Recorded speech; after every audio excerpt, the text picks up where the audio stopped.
ngayong hapon, Sister Shane and Sister Rach, meron tayong biglang nakasama. Biglang Parang kilala sumulpot. natin siya.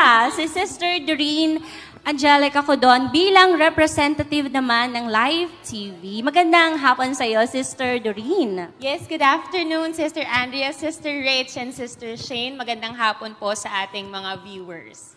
Alright. Bilang representative po ng Live TV, bakit o sino-sino ang beneficiary po nitong ating benefit concert? Yes, thank you po. And first and foremost, on behalf of the executives of Life TV and EMBS Incorporated, we are so honored to be part of this concert.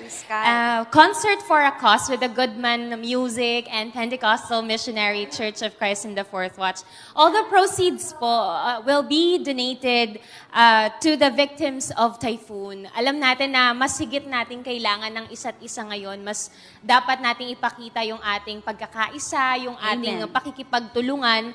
At we hope na sa pagiging kabahagi ng Life TV dito po sa Concert for a Cause ay maging instrumento tayo ng blessing sa mga tao at maghatid ito ng pag-asa, lalo na po ngayong darating na Kapaskuhan.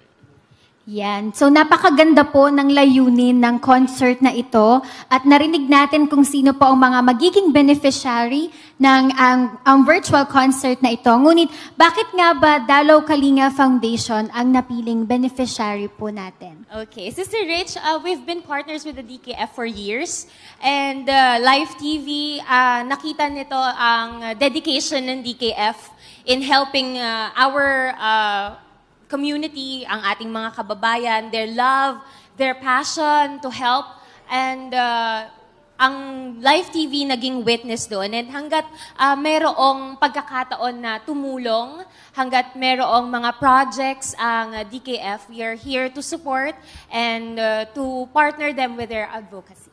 Amen. At alam naman natin na sobrang dami rin talaga na nangangailangan ng tulong. At salamat dahil na rin din ng Dalaw Kalinga Foundation na hindi talaga ilang taon na, napakaraming taon nang tumutulong sa ating mga kababayan. At alam ko po, ang ilan po sa ating mga manonood ay nakaranas din na matulungan nitong Dalaw Kalinga Foundation. Yan, marami pong salamat, Sister Doreen Codon, sa inyo pong pagpapaunlak sa hapong ito.